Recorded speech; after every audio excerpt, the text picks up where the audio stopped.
السلام علیکم. میرا چینل پرنیا وائس میں آپ سب کو خوش آمدید. سسٹر، آپ سے امید کی جاتی ہے ویڈیو کو لائک کریں اور چینل کو بھی سبسکرائب کر دیں. شکریہ. آج میں ایک ناول کے ساتھ آپ کی حاضر خدمت ہوں. چلیے چلتے ہیں ناول کی جانب، جس کا نام ہے سن سائیاں، قسط نمبر 2. شرمندہ. سفینہ نے استہزائیہ ابرو اچکائے.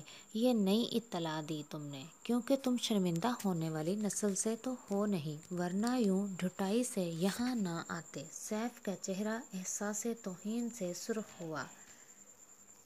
آپ نسلوں تک بات مت لے کر جائیں، ورنہ اچھا نہیں ہوگا. بات تو جائے گی نسلوں تک، کیونکہ اس بار بات میری نسل کی ہے.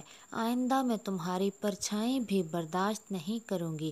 اپنی بیٹی اور نواسے پر انگلی اٹھا کر کہا.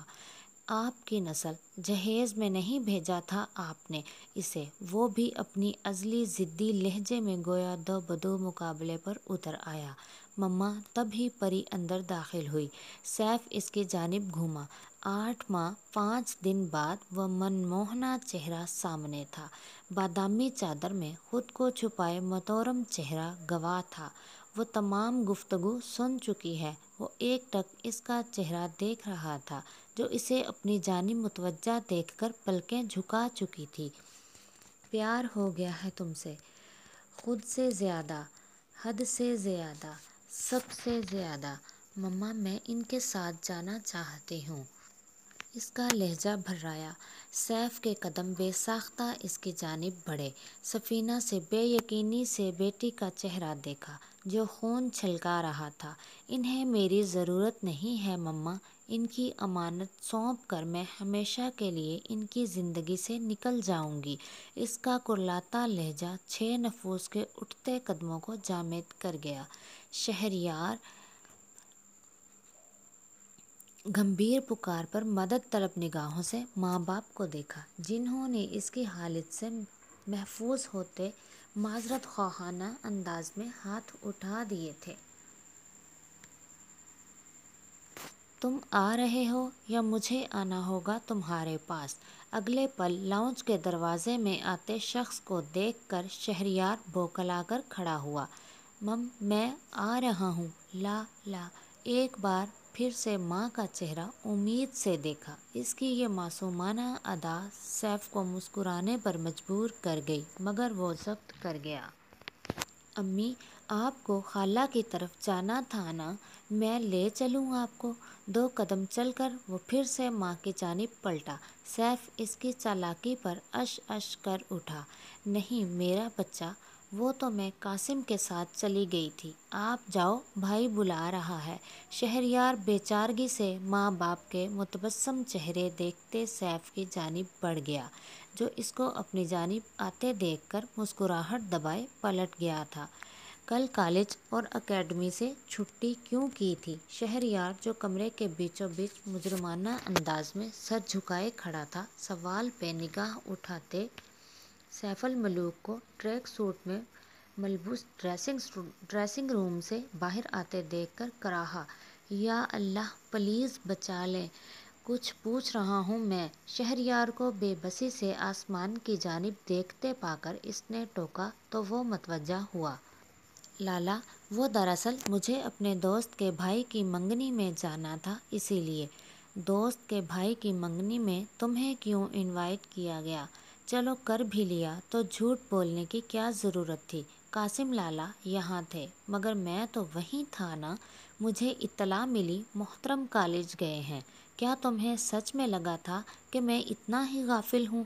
اس کا لہجہ درست تھا. سوری لالا، آئندہ ایسا نہیں ہوگا. شہریار کو بے حد شرمندگی ہوئی. اپنا جھوٹ پکڑے جانے پر وہ اپنے بھائیوں کی عادت سے بخوبی واقف تھا. غلط بیانی اور جھوٹ سے اسے نفرت تھی.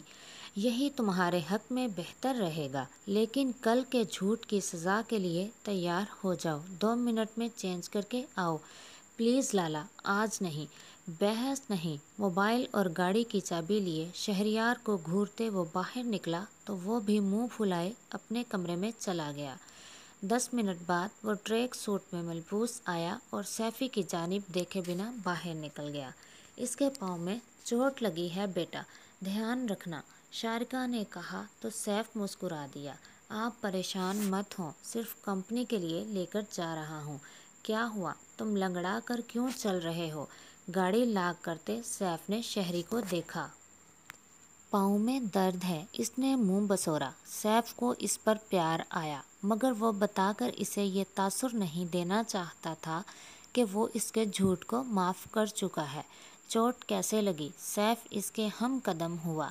24 سالہ جوان، 6 فٹ 2 انچ قد، سرخ اور سفید رنگت پر کھڑی ناک، سرخی مائل ہونٹ، وہ ایک ساحر شخصیت کا مالک تھا، جبکہ شہریار 15 برس کا لمبے قد کا دبلا پتلا لڑکا تھا۔ وہ قاسم کی طرح ایک پرکشش نوجوان تھا۔ پاؤں کے نیچے پتھر آ گیا تھا۔ زیادہ چوٹ تو نہیں لگی یا زخم وغیرہ؟ اس کی فکر مندی پر شہری نے مسکراہٹ دباتے ہوئے سر کو نفی میں ہلایا۔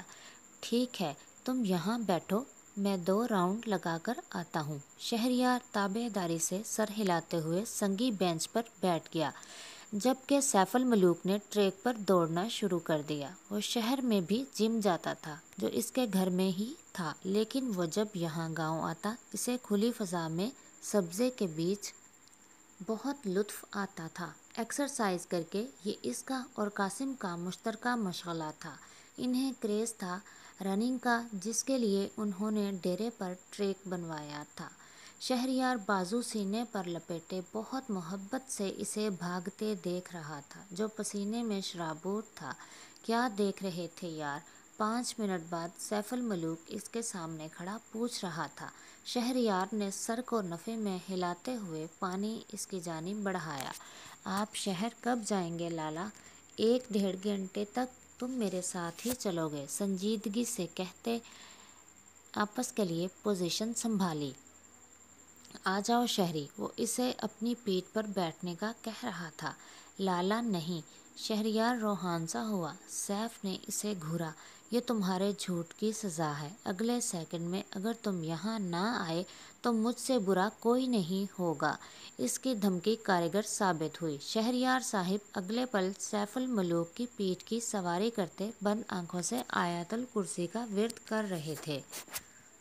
کیا ہم اندر آ سکتے ہیں سر؟ معاذ اور پریسے نے دستک دیتے ہوئے پوچھا تو ایڈیٹر صاحب نے سر ہلا کر اندر آنے کی اجازت دی۔ کسی خبر نے ان کا چہرہ ٹیوب لائٹ کی طرح روشن کر رکھا تھا۔ بیٹھو بیٹھو، انہوں نے ہاتھ کے اشارے سے کہا۔ معاذ نے دلچسپی سے انہیں دیکھا۔ وہ بہت کم کسی سے یوں خوش اخلاقی سے پیش آتے تھے۔ سر، آپ بہت خوش نظر آ رہے ہیں، معاذ نے پوچھ ہی لیا۔ بات ہے بھی خوشی کی، تمہیں بھی سن کر یقیناً خوشی ہوگی۔ پھر تو آپ جلدی بتائیے تاکہ ہم بھی خوش ہو سکیں، پریسے نے دلچسپی سے کہا۔ سیف الملوک کل شہر آ گیا ہے۔ پریسے نے سر جھٹکا۔ وہ گھمنڈی سیف الملوک، معاذ نے پریسا کے دل کی بات کو زبان دی۔ معاذ، ایڈیٹر صاحب کی گھوری پر وہ سنبھلا۔ سوری سر، میرا سوال یہ ہے سر، سیف الملوک M.A ہے، اس کا آنا جانا تو لگا رہتا ہے شہر، بلکہ وہ زیادہ تر ادھر ہی ہوتا ہے، تو پھر آپ کیوں خوش ہیں اس کے آنے کا سن کر؟ وہ الجھی۔ وہ اس لیے کیونکہ وہ انٹرویو کے لیے مان گیا ہے۔ واٹ؟ معاذ اور پریسا کو جھٹکا لگا۔ ایڈیٹر صاحب محفوظ انداز میں مسکرائے۔ یہ کیسے ممکن ہوا سر؟ معاذ سیدھا ہوا، لہجے میں حد درجہ حیرت تھی۔ تم آم کھاؤ، گٹھلیاں کیوں گنتے ہو؟ تیاری ایسی بھرپور ہونی چاہیے کہ وہ چاروں شانے چت ہو جائے۔ وہ سنجیدہ ہوئے۔ پریسا نے پرسوچ نگاہوں سے انہیں دیکھا۔ سر، ایک بات پوچھوں؟ انہوں نے سر ہلایا۔ ضرور، آپ کا کوئی ذاتی کلیش ہے سیف الملوک سے؟ وہ اس کے مشکوک انداز پر بے ساختہ ہنس دیے۔ ایسا کچھ نہیں ہے۔ پریسا کی بات پر انہوں نے دونوں ہاتھ شیشے کی میز پر رکھے، پھر قدرے سنجیدگی سے گویا ہوئے۔ وہ ابھی تک M.A میں سب سے ینگ ہے اور 1.5 سالہ کیریئر میں اس کا ایک بھی اسکینڈل منظر عام پر نہیں آیا۔ جبکہ مانا جاتا ہے جہاں سے اس کا تعلق ہے وہ خاصے رنگین مزاج ہیں اور یہ صاحب ایک دم کلین ہیں۔ پریسا نے استہزائیہ سر جھٹکا۔ حد ہے، یہاں کسی کی شرافت ہضم نہیں ہوتی۔ کوئی شریف یا با کردار ہے تو وہ مشکوک ہے۔ اس نے ابھی تک کہیں انٹرویو نہیں دیا۔ سوال نامہ ایسا ہو کہ تہلکہ مچا دے۔ وہ مجھے چاروں شانے چٹ چاہیے۔ آپ بالکل فکر نہ کریں سر، میں کہوں گا ان سے۔ یار اتنی شرافت بھی اچھی نہیں، کچھ تو ہمارے لیے بھی ہو۔ معاذ کا پرجوش انداز پریسا اور ہارون صاحب کو ہنسنے پر مجبور کر گیا۔ یار یہ انسان مجھے عجیب ہی لگتا ہے۔ رومیہ نے سامنے دیکھتے منہ بنایا تو سفینہ نے اس کی نگاہوں کے تعاقب میں دیکھا، پھر رومیہ کو۔ تم کس کی بات کر رہی ہو؟ اس نے پھر سے سامنے دیکھا جہاں فائنل ایئر کے حماد اور مہروز شجاعت کھڑے تھے، اسی سنگی مجسمے کی۔ اس نے مہروز کو گھورتے منہ بنایا۔ سفینہ نے مسکراہٹ دبائی۔ خاکی پینٹ، سفید شرٹ کے کف موڑے وہ ارد گرد سے بے نیاز اپنے دوست کے ساتھ خوش گپیوں میں مصروف تھا۔ کیوں بھئی، اچھا خاصا انسان تمہیں عجیب کیوں لگتا ہے؟ اس بات کو چھوڑو۔ رومیہ کی آنکھوں میں کچھ سوچ کر چمک ابھری۔ تم مہروز شجاعت سے دوستی کر سکتی ہو۔ سفینہ نے اسے گھورا۔ مانا کہ بندہ ہینڈسم ہے مگر میرے معیار کا نہیں۔ اس نے نخوت سے اپنے تراشیدہ بالوں کو ایک ادا سے جھٹکا۔ سفینہ پلیز، رومیہ نے ملتجی لہجہ اپنایا۔ تم اتنا اصرار کیوں کر رہی ہو؟ وہ مشکوک ہوئی۔ یار صرف عجیب نہیں، بہت اچھا بھی لگتا ہے وہ۔ رومیہ کے چہرے پر ایک الوہی مسکان چمکی۔ تو تم کر لو نا دوستی۔ وہ لڑکیوں سے دوستی نہیں کرتا۔ وہ مایوس ہوئی۔ سفینہ نے اسے گھورا۔ اگر وہ لڑکیوں سے دوستی نہیں کرتا تو میں تمہیں کس اینگل سے لڑکا لگتی ہوں؟ رومیہ نے جینز کے ساتھ گھٹنوں تک پنک کرتے میں ملبوس اس نازک سی باربی ڈول کو دیکھا۔ تم اتنی پیاری ہو کہ وہ تمہیں انکار کر ہی نہیں سکتا۔ اس کے لہجے میں یقین بول رہا تھا۔ فرض کرو کہ ایسا ہی ہوگا جیسا تم کہہ رہی ہو، تو تمہیں کیا ملے گا اس سے؟ کچھ بھی نہیں، بس میں اسے سننا چاہتی ہوں۔ تم میری سمجھ سے باہر ہو بھئی۔ اس نے سر جھٹکا۔ سفینہ مان لو پلیز، رومیہ نے ملتجی لہجے میں کہتے ہوئے اس کا ہاتھ تھام لیا تو اسے سر ہلانا پڑا۔